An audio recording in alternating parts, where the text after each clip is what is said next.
আসসালামু আলাইকুম এভরিওয়ান, আশা করি সবাই ভালো আছেন এবং সুস্থ আছেন and you are watching Rahman Nayan. সেদিন একটা ভিডিও বানিয়েছিলাম জিপিএক্স যেমন ডাকোর্সা এডিশন নিয়ে, এবং সেই ভিডিওর মধ্যে আসলে আমি একটা জিনিস ক্লিয়ার করি নাই এবং এত আসলে বড় ভিডিও আসলে বানাইতেও চাই নাই।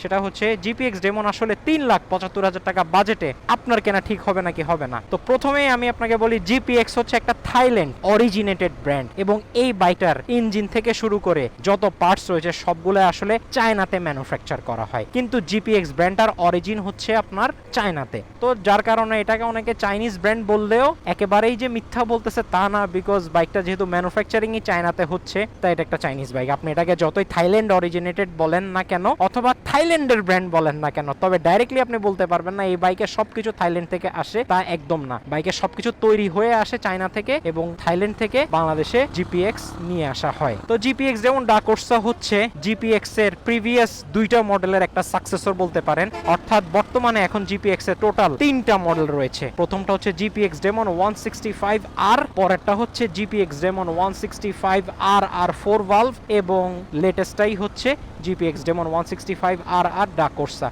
ভাইরে ভাই, নামগুলো আসলে এত বড় বড় যে বলতে বলতে আসলে হয়রান হয়ে যাইতেছি। তো দেখেন জিপিএক্স এর প্রথম মডেল থেকে আসলে জিপিএক্স এর যে মেইন সমস্যা, তো দেখেন জিপিএক্স এর প্রথম মডেল থেকে জিপিএক্স এর একটা কমন সমস্যা হচ্ছে এই বাইকের মাইলেজ নাকি কম। এখন ভাই দেখেন, জিপিএক্স কখনোই প্রথম থেকে বলে আসে না এই বাইক থেকে আপনি 45 প্লাস মাইলেজ পাবেন বা R15 এর মতন আপনি মাইলেজ পাবেন। এই বাইককে কখনো R15 এর মতন মাইলেজ পাওয়ার মতন বাইক মনে করবেন না। এই বাইকগুলো আসলে টিউনি করা হয়েছে এমন, দিবে আপনাকে অতিরিক্ত পারফরমেন্স, দিবে আপনাকে অতিরিক্ত পাওয়ার এবং টর্ক, কিন্তু মাইলেজ পাবেন আপনি এই বাইকগুলোতে কম। এই বাইকগুলো আসলে ওইভাবে করে মাইলেজ ফ্রেন্ডলি করে তৈরি করা হয় নাই। এখন আপনার যদি বাজেট R15 ভার্সন 3 অথবা ভার্সন 4 বা M এর মতন থাকে তাহলে তো আপনি সেসব বাইকের দিকেই যাবেন। এবং R15 কেনার একটা মেইন বেনিফিট হচ্ছে R15 এর মধ্যে আপনি যেমন পাচ্ছেন রিসেল ভ্যালু, ব্র্যান্ড ভ্যালু এবং 40-45 মাইলেজ, সাথে পাচ্ছেন অতিরিক্ত পাওয়ার এবং টর্ক। তো যে টর্ক এবং পারফরমেন্স R15 ডেলিভার করে সে অনুযায়ী এই বাইকগুলোতে অর্থাৎ R15 এর মধ্যে মাইলেজ খুবই ভালো থাকে, সেটা আপনি জিপিএক্স এর মধ্যে পাবেন না। জিপিএক্স এর মধ্যে আপনি পাবেন টর্ক এবং পাওয়ার, মাইলেজকে আপনাকে ভুলে যেতে হবে।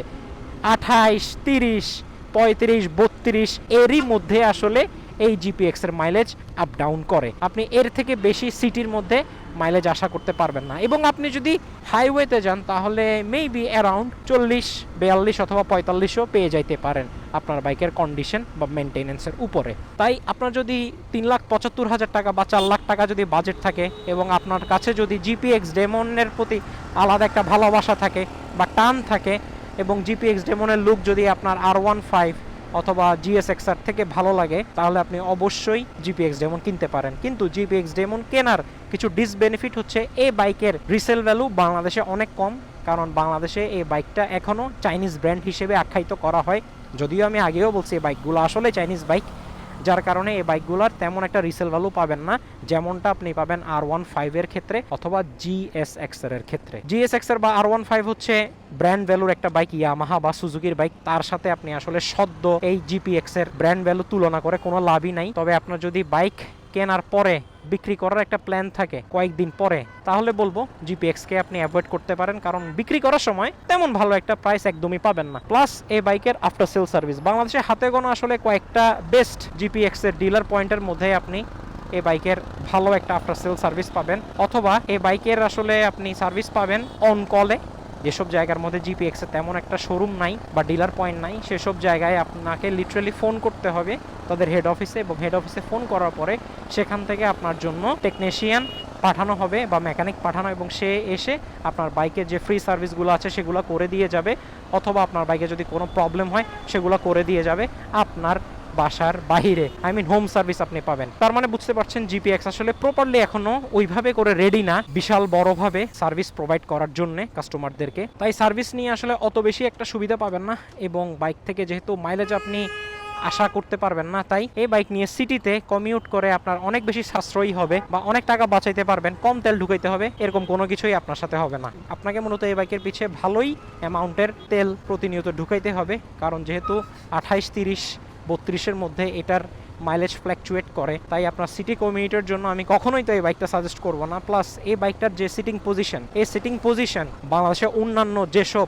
স্পোর্টস বাইক রয়েছে তার থেকে আরও বেশি অ্যাগ্রেসিভ। মাঝে যে ট্যাঙ্কিটা রয়েছে সেটা হচ্ছে হিউজ ম্যান, হিউজ, এবং এই হিউজ ট্যাঙ্কি হওয়ার কারণে আপনাকে যেমন লিন হয়ে বসতে হচ্ছে, তাই আপনি যদি স্পোর্টস বাইক লাইফের ফার্স্ট টাইম নিয়ে থাকেন তাহলে এই বাইকটা কখনোই আপনাকে তেমন একটা কমফোর্ট দিবে না, কারণ এই বাইকটা আসলে কমিউটের জন্য একদম সুইটেবল না। এবং ট্যুরিংয়ের জন্য যদি আপনি জিপিএক্সকে নিয়ে যান তাহলে আপনার রিস্ট পেইন অথবা আপনার ব্যাক পেন হইতে পারে, সেটা ফর শিওর। এমন না যে আপনি বাইকটা কিনে প্রতিনিয়ত ব্যথায় আর ব্যথায় থাকবেন। বাইকটা কিনে প্রথম দিকে হয়তো আপনার একটু অসুবিধা হবে, কিন্তু দিন শেষে আপনি যদি অভ্যস্ত হয়ে যান তাহলে এই বাইকটাও আপনার কমফোর্টেবল লাগা শুরু হবে। তবে এই বাইকের ডিজাইন ল্যাঙ্গুয়েজ এবং এই বাইকের বিল্ড কোয়ালিটি সবই হচ্ছে টপ নচ, এবং অ্যাগ্রেসিভ হ্যান্ডলিং হওয়ার কারণে এই বাইকের মধ্যে অ্যারোডাইনামিক একটা ভাব পাবেন, যার কারণে এই বাইকটা আপনাকে হাইওয়েতে হাই স্পিডে বা টপ স্পিডে আপনাকে খুব ভালো একটা পারফরমেন্স দিবে। এবং ডাকোর্সাতে সবচেয়ে মেইন জিনিসটা হচ্ছে এই বাইকের ইঞ্জিন। এই বাইকের ইঞ্জিন অলমোস্ট 19 বিএইচপি পাওয়ার উৎপাদন করে এবং 18 নিউটন মিটার অফ টর্ক উৎপাদন করে,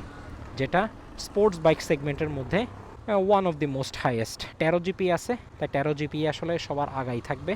তবে জিপিএক্স ডেমন ডাকোর্সা R15 কিংবা GSXR এর সাথে খুব ভালোভাবে কম্পিট করতে পারবে এবং টপ স্পিডও খুব ভালোভাবে মেনটেন করতে পারবে। এবং there is a 100% চান্স আপনি এটার সাথে যদি R15 এর একটা ড্র্যাগ রেস দেন তাহলে আপনি উইনার হবেন।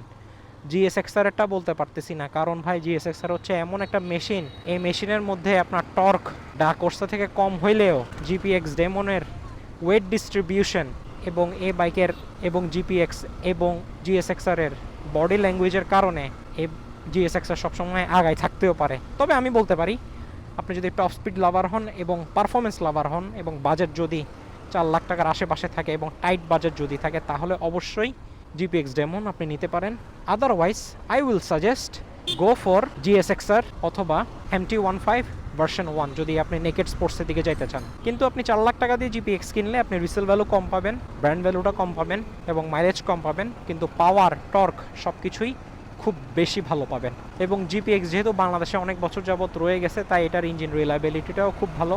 এমনও অনেক মানুষ আছে যারা 2-3 বছরের বেশি জিপিএক্স ডেমন রাইড করতেছেন, আই মিন প্রিভিয়াস ভার্সনগুলো, এবং তাদের মধ্যে তেমন একটা ইঞ্জিন রিলেটেড তেমন একটা কোনো সমস্যা হয় নাই। পার্সোনালি জিপিএক্স ডেমন ডাকোর্সার গ্রে কালারটা আমার কাছে খুব ভালো লাগছে। তবে একটা উইয়ার্ড জিনিস হচ্ছে এই বাইকের মধ্যে যে ABS ইউজ করা হয়েছে সেটার কোনো স্টিকারিং আসলে চাকার সামনে দেওয়া হয় নাই, যেটা প্রিভিয়াস ভার্সনটাতে দেওয়া হয়েছে, আই মিন 165R R4 ভালভে।